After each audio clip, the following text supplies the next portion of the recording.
Your disaster recovery plan is a joke, written by clowns.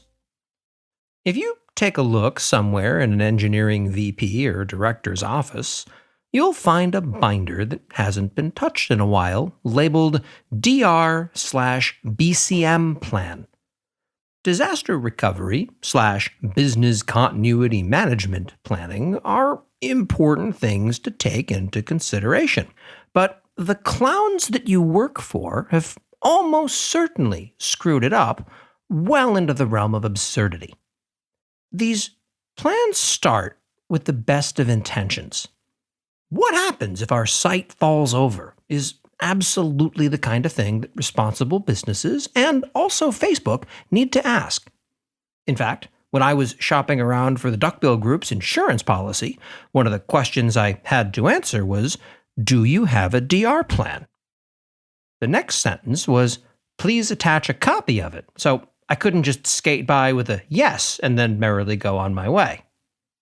Further, if your data center or cloud service provider reaches out with a, "Hey, so our facility is now a smoking hole in the ground because it turns out that powering it with what is in effect a giant compressed bomb, like an Azure fuel cell, has some failure modes that we didn't fully anticipate," you're probably going to want to have a rough idea of what to do next. No, it's not update your resume and look for a new job, you coward. We'll get to that part later. The problem with these plans is that they betray a severe lack of understanding about how failures work. As an environment grows and its applications become world-spanning, it's less a question of whether the site is up or down, and more a question of how down is it. Knowing when to activate your DR plan is never as clear-cut as it is in tabletop exercises. If your provider pulls an IBM Cloud and fails to communicate with you about what's going on, do you activate the plan, or do you try to wait it out? DR plans also suffer from the conceit that they're able to predict the scale and scope of any given outage. Surely, if the database server fails, it won't do so in a manner that corrupts its replica, is one expression of this, and a common one, but there is a darker one. If you're in AWS's Virginia-based US Tire Fire 1 region, and you test your plan to make the poor life decision of migrating to Ohio, that's going to work pretty well during your DR exercise. It's likely going to work far less well in the event of a regional AWS outage because roughly half the internet will be attempting to do the exact same thing. Did your DR plan account for EC2 instance provisioning to take 45 minutes? Did it account for EBS latency being well above normal? The herd of elephants problem may stampede you to death if you're not careful, and there's no good way to test for this in advance. DR plans are also snapshots of fixed points in time.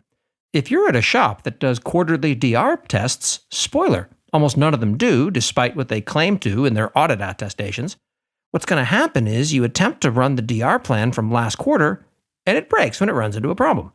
You fix that, move forward another step or two, and hit a different problem. You keep iterating on your DR plan until it works, and you get to check the blessed box on the form. And then your next commit to production breaks your DR plan again. Unless you're continually testing your DR plan, it's almost certainly going to break in hilarious fashion right when you need it most. In what you might be forgiven for mistaking for a blast from the past, today I want to talk about New Relic. They seem to be a relatively legacy monitoring company, and I would have agreed with that assessment up until relatively recently. But they did something a little out there. They reworked everything. They went open source, they made it so you can monitor your whole stack in one place, and, most notably from my perspective, they simplified their pricing into something that is much more affordable for almost everyone. There's even a free tier, with one user and 100 gigs per month, totally free. Check it out at newrelic.com. Let's talk about scope. Any DR plan that isn't written by complete clowns is going to have to address up front exactly what the scale and scope of its applicability is. We lost the primary database is a common and great example of what your DR plan should cover.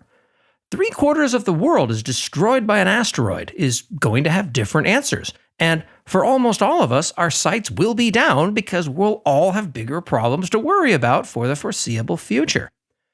Even things in the middle of those two extremes, like AWS loses a major region for a month, are likely to be hilariously out of touch just because they fail to account for human behaviors. Let's also consider the human element. I once worked in a regulated environment where I was a key employee with respect to the DR plan.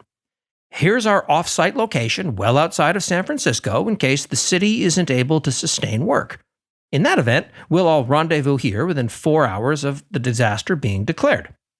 Unless this podcast recording is your first encounter with my personality, you can probably guess how that conversation went from there. Excuse me, I have a question, and it's just a small one. It's really a minor thing.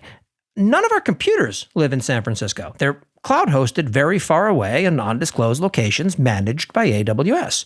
Can you identify a single scenario, any scenario at all, in which AWS lost a region, San Francisco was uninhabitable for work purposes, and a single employee here gave anything remotely resembling a crap about work instead of, their families? Further, let's assume that this hit the lottery jackpot 3 weeks in a row scenario happens. Exactly which of our employees do you believe are dumb enough to continue working for their existing salaries rather than becoming multi-million-dollar a month consultants for a number of companies who suddenly have far, far, far more expensive problems than we will? I don't recall hire people who are incredibly intelligent about everything except knowing their own market worth as being in our charter. Did I miss that paragraph? And then, suddenly, I wasn't invited to DR planning meetings anymore. At some point, "This is ridiculous, I quit," is going to be your staff's response. And they'll be right. DR plans tend to skip over this entirely and lose sight of the bigger picture. Sure, okay, you have a policy that 3 of your executives can't all travel on the same plane, though strangely, there's no such policy about them riding in the same car. But half of your engineering team will quit the second you mention Azure. At the Duckbill Group, we have a DR policy, and it states, in effect, that we back up our data a couple of different ways. We're fully remote, so should any employee's internet stop working, they can presumably work from a coffee shop or tether from a phone. Should the multiple cities in which our cloud economists reside suddenly become unsuitable for work, we are prepared to operate on the assumption that nobody is going to care overly much about their AWS bills that month. In effect, we take a realistic view that doesn't depend upon our employees sacrificing themselves or their family's well-being in extremis. We didn't expect Pete Cheslock to keep working after I messed up drop shipping his company car, which is my description for when a car crashed into his front yard one afternoon. And the reason that we didn't expect that is because we're human beings. At some scale, you've got to have a business continuity plan that transcends individual people. I mean, heck, we do ourselves, but that flat out cannot come at the expense of overlooking people's basic humanity. If your employer's DR plan is written by clowns and assumes that you'll prioritize them over your family, I suggest you find a new place to work.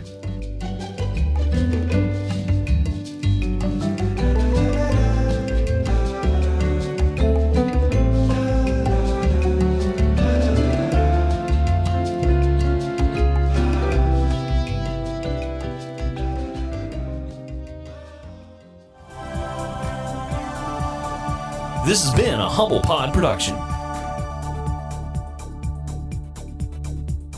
Stay humble.